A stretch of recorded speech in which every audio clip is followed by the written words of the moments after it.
দেখতে হুবহু পাখির ঠোঁটের মতো এই ফুলগুলো নাকি আবার খাওয়া যায়। আমি তো ভেবেই অবাক। আজকে রাস্তা দিয়ে একটা জায়গায় যাওয়ার সময় আমার দিদির চোখে এই গাছটা পড়লো, বললো এই ফুলগুলো নাকি পকোড়া বানিয়ে খাওয়া যায় আর খেতেও নাকি অনেক বেশি টেস্টি।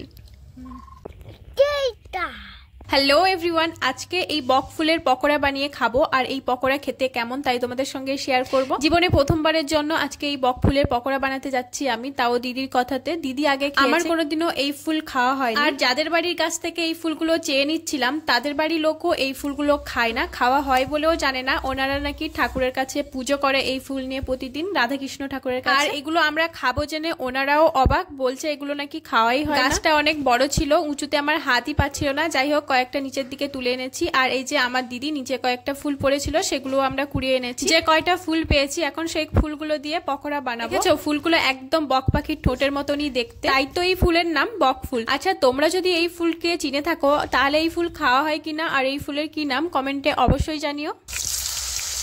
আরেকটা ইন্টারেস্টিং ব্যাপার হলো এই ফুল গাছের ডাঁটাও খাওয়া যায়, একদম সজনে ডাঁটার মতো দেখতে ডাঁটাগুলো হয়, সেটাও নাকি খাওয়া যায়। আর আমাদের এখন পকোড়া ফ্রাই করা হয়ে গেছে, এখন এগুলোকে তুলে নিয়ে টেস্ট করব কেমন হয়েছে খেতে।